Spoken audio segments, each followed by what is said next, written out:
As teachers, we all comes across several learning difficulties faced by our students, and we try to solve this problem for our students by improving our teaching techniques. With a view to address the problem of slow bloomers, I, Nidhi Rana, working as a primary teacher in KV Air Force Station MEMAURA, has made a best practice PowerPoint presentation on the topic action research. The objective of this presentation is to know what action research is, the way how it is conducted, and to know about how it is different from other types of researches. First of all, when we talk about action research, there are a lot of definitions given by different psychologists and different books.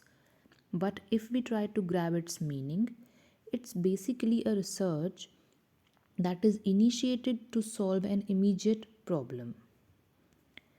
If we talk about the history of action research, the term action research was given by Mr. Carl Lewin. He was a social psychologist. He gave 4 steps of conducting action research. The steps for conducting an action research are planning, acting, observing, and reflecting. Now, if we talk about what is the difference between action research and formal research, so here we can see that both of them differ in several different categories like goals, methods of identifying problems, sampling, etc. The biggest difference between these two is of goal. In formal research, the research is conducted to generalize the result to wider audience, while in action research, results are used to improve the current local situation and cannot be generalized for every situation.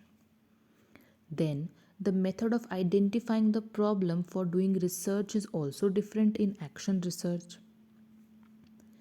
In action research, the problem that we are currently facing, mostly in classroom or schools, is taken, but in formal research, we can choose some problem based on the result of some other previous research, etc. Then, in the data collection part as well, in action research, collection of data is done from students, parents, teachers, or other members of staff community, but in formal research, data is mostly collected by large population.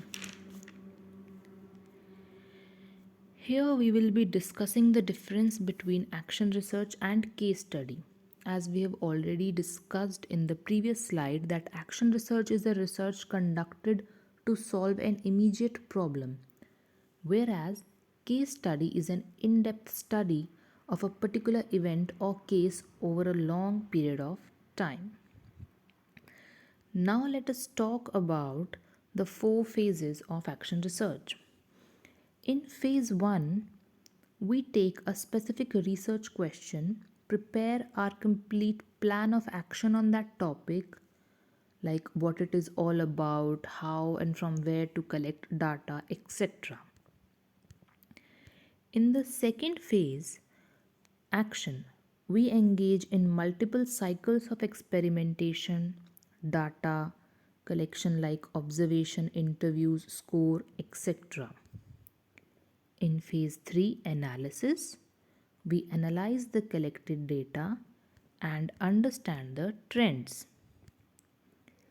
And in the last phase, we conclude our research and reflect on our own practice and refine ourselves to become a better and more creative teacher.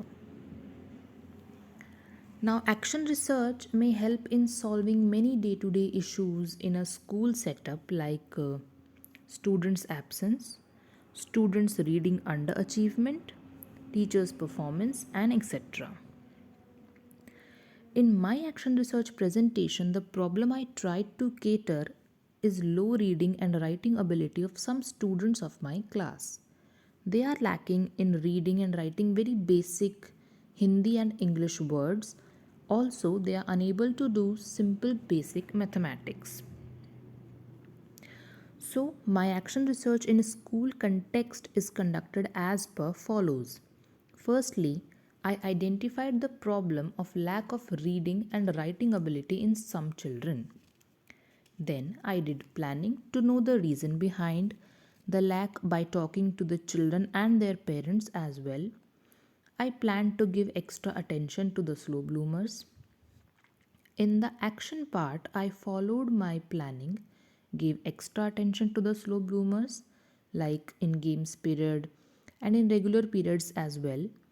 Talk to their parents, give them reading lessons, make them write on dotted letters, etc.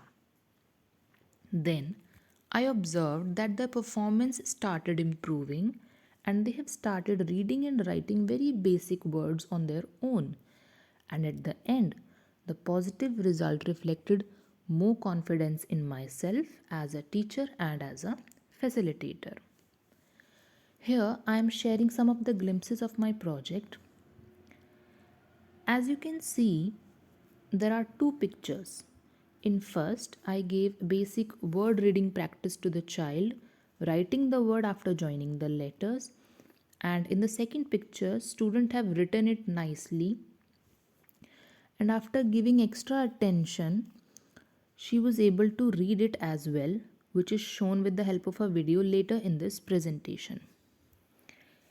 I take maths and Hindi in class 2.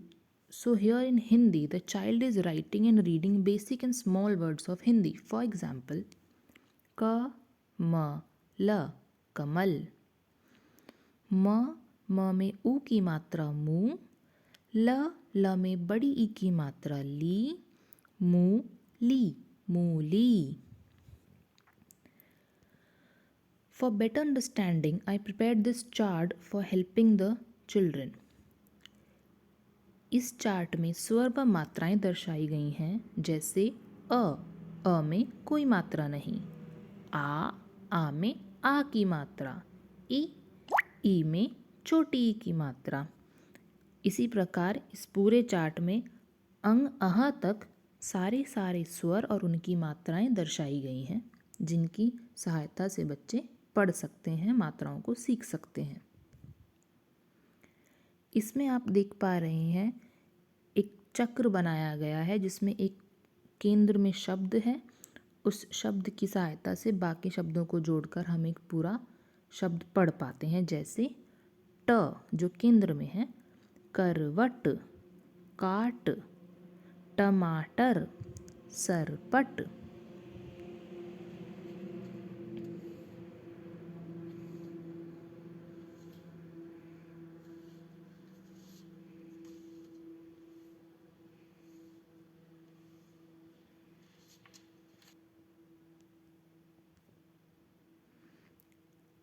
इसमें आप देख पा रहे हैं जो बच्चे ने शब्द लिखे थे उनको वो पढ़ने की कोशिश करता है और थोड़े अभ्यास से वो पढ़ लेता है.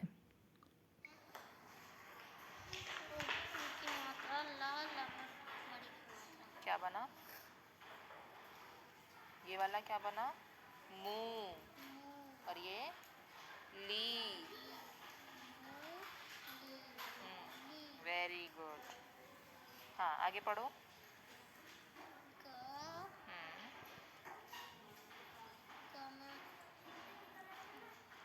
कौन सी मात्रा है ये? Very good.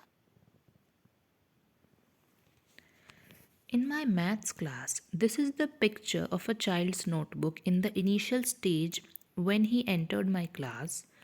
This work was supposed to be done by copying the blackboard work, and as you can see, what he has written is not readable. So I made some efforts. I wrote the whole work by myself in dotted form and asked him to trace the words, and as you can see, the child has traced the words, traced the dotted shapes, their names as well, and after some days, his writing and reading improved because of extra attention and some extra practice done by him. Here in this slide, you can see he has written the blackboard work and is completely readable. Apart from these particular examples that I gave, some other pictures are shown here showing extra attention to children in my free periods, like taking them to school library for providing extra reading material and engaging them in my free period in the playground and helping them in learning basic reading and writing. Thank you.